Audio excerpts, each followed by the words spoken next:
Merci d'être avec nous ce soir. Un homme qui est déjà condamné, est-ce qu'il est fiché quelque part?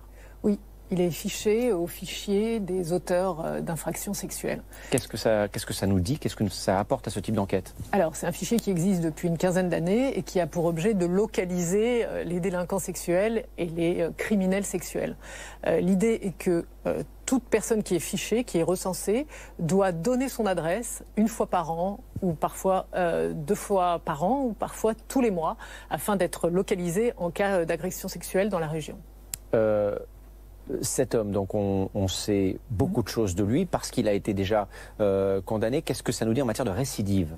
Alors déjà, lui devait être fiché. Ouais. Cet individu devait être fiché. Alors en matière de récidive, ça veut dire que si jamais il comparaît devant une cour d'assises, l'idée de la récidive légale est que c'est une circonstance aggravante. C'est une infraction qu'il a déjà commise. L'idée de la récidive légale, c'est une circonstance aggravante qui fait que la peine peut doubler. En l'espèce, il est poursuivi pour assassinat.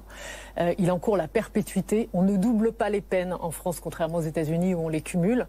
Ici, en l'espèce, il encourt la perpétuité. Il ne peut pas avoir plus. Il a été mis en examen et écroué mardi. Oui. Qu'est-ce qui va se passer pour lui maintenant? Comment ça se déroule ce type d'enquête à partir de ce moment-là? Alors il y a des analyses, des confrontations qui vont intervenir, des confrontations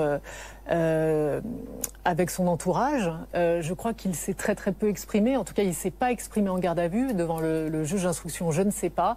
En tous les cas, on va vouloir l'entendre, le réentendre, le confronter à son téléphone, puisque manifestement il avait acheté une carte prépayée et que c'est comme ça qu'on l'a retrouvé, grâce au bornage des téléphones de cette jeune femme et de cet individu. Donc on va confronter des analyses téléphoniques, l'ADN qu'on a retrouvé chez lui. Manifestement, il y a l'ADN de cette jeune femme disparue depuis le 7 septembre, mais il y a également l'ADN d'une autre femme qu'on ne sait pas encore identifier. Donc tous ces éléments doivent être mis à plat, les enquêteurs doivent travailler. Qu'est-ce qui est le plus important? Vous nous parlez d'analyse, de confrontation, d'ADN. Quand on travaille sur une enquête comme ça, pour qu'elle progresse vite, évidemment, parce que c'est l'objectif, sur quoi il faut se focaliser? Sur l'histoire de l'individu et sur la chronologie des événements à compter du 7 septembre, peut-être même avant. Si vous voulez, on va borner son téléphone, si tant est qu'il en ait un fixe. On va essayer de récupérer son ordinateur, si tant est qu'il en ait un, qu'il aille sur Internet.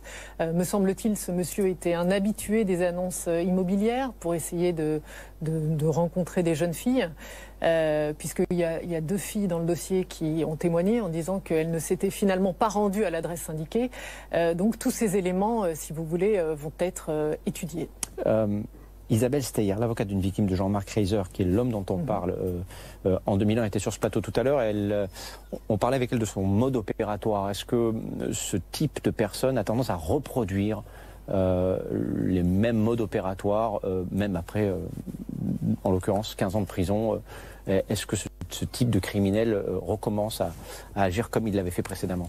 Disons que si c'est un prédateur sexuel, si c'est quelqu'un qui cherche absolument à commettre des agressions, cet individu va chercher dans tous les sens pour développer des tactiques, pour être en relation avec des proies. Je crois même qu'il était inscrit à l'université. Si vous voulez, l'université, vous imaginez, à l'université, il y a énormément de jeunes filles. Donc, il avait mis en place manifestement des stratégies. Et là, je rappelle la présomption d'innocence. Il n'est pas encore condamné, mais il y a énormément d'éléments contre lui aujourd'hui. Il était inscrit à l'université. Il publiait des petites annonces.